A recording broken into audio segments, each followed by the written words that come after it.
Bonjour, en ce lundi 5 juin 2023, c'est le lundi de la 9e semaine du temps ordinaire. Nous faisons mémoire de Saint Boniface, un martyr. Nous allons méditer ensemble l'Évangile selon Saint Marc, chapitre 12, du verset 1 à 12.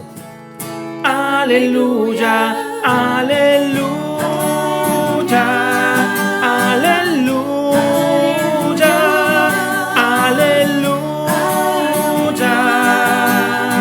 Gloire à toi, ô Seigneur.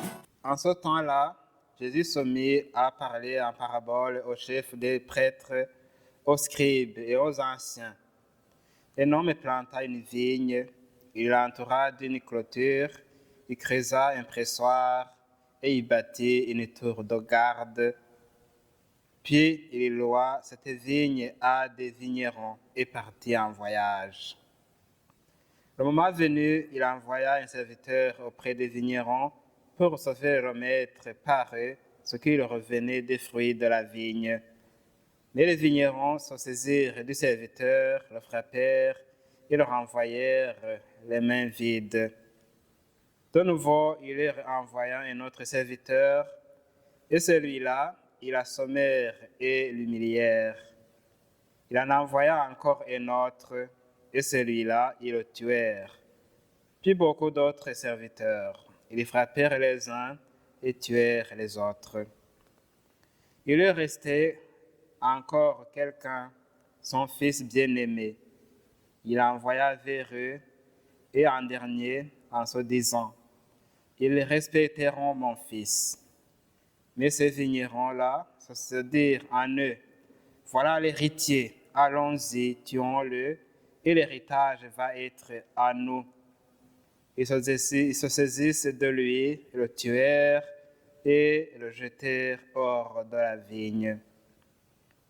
Que fera le maître de la vigne? Il viendra, fera périr les vignerons et donnera la vigne à d'autres. N'avez-vous pas lu ce passage de l'Écriture? La pierre qu'ont rejetée les bâtisseurs est devenue la pierre d'angle.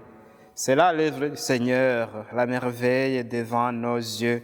Les chefs du peuple cherchaient à arrêter Jésus, mais ils eurent peur de la foule. Ils avaient bien compris en effet qu'il disait la parabole à leur intention. Ils le laissèrent donc et s'en allèrent. Acclamons la parole de Dieu. Louange à toi, Seigneur Jésus. Alléluia, Alléluia, Alléluia, Alléluia.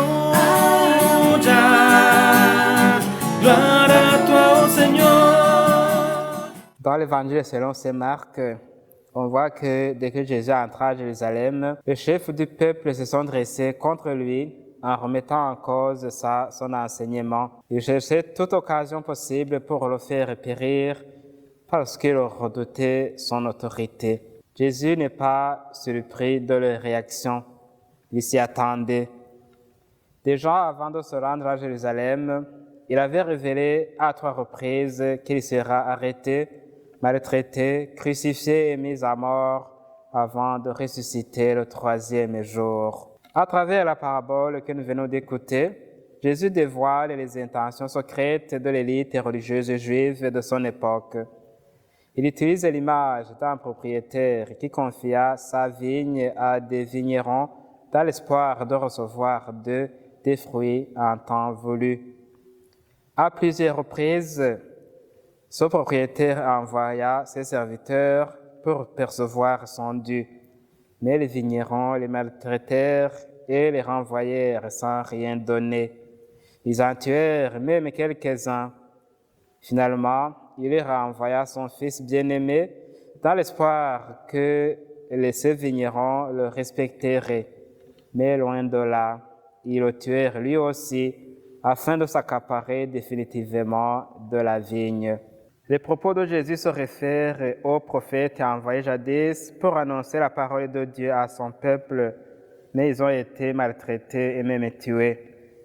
Ça me fait penser spontanément au prophète Jérémie, au prophète Élie, pourquoi pas au dernier des prophètes de l'Ancien Testament, Jean-Baptiste, qui a été décapité en prison, sans oublier les martyrs de la première période de l'ère chrétienne, dont Saint Boniface, dont nous faisons mémoire aujourd'hui. Tous ont été persécutés par ceux qui ont refusé d'écouter le message de salut qu'ils annonçaient. Pour ramener ces interlocuteurs à leur propre conscience, Jésus leur demande le jugement que mériteraient ces vignerons malhonnêtes. Et tout naturellement, la conclusion en est que le Maître leur ferait subir les sanctions qu'ils méritent.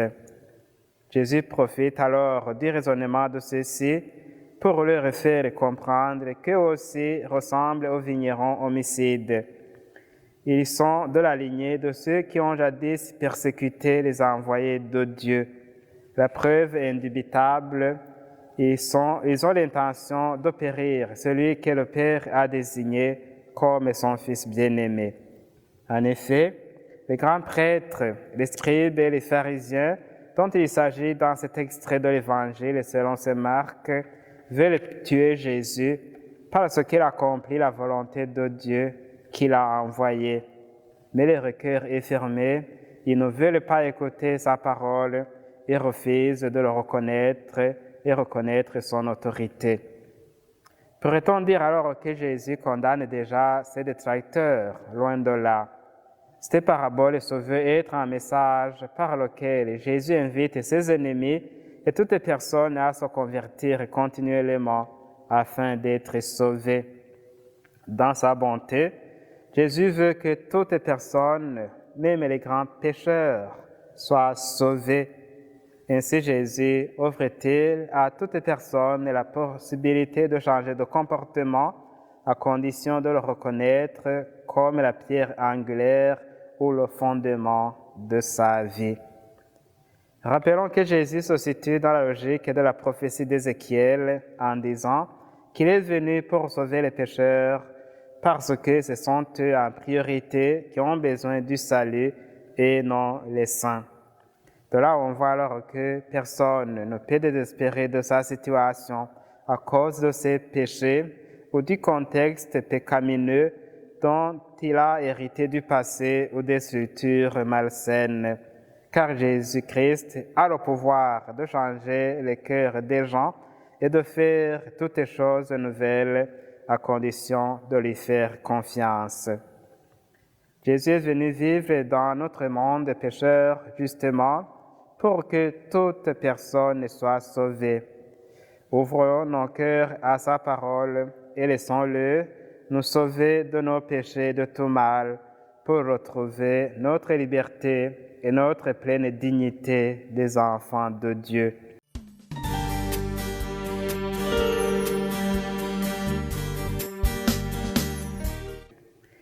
Jésus-Christ, Fils de Dieu, nous t'en prions, sauvez-nous. Jésus-Christ, Fils de Dieu, libérez-nous. Nous présentons aujourd'hui nos prières par la main de la Vierge Marie, ta mère et notre maman du ciel. Je vous salue Marie, pleine de grâce, le Seigneur est avec vous. Vous êtes bénie entre toutes les femmes, et Jésus, le fruit de tes entrailles, est béni. Sainte Marie, Mère de Dieu, priez pour nous pauvres pécheurs, maintenant et à l'heure de notre mort. Amen. Le Seigneur soit avec vous, que Dieu Tout-Puissant vous bénisse, le Père, le Fils et le Saint-Esprit. Amen.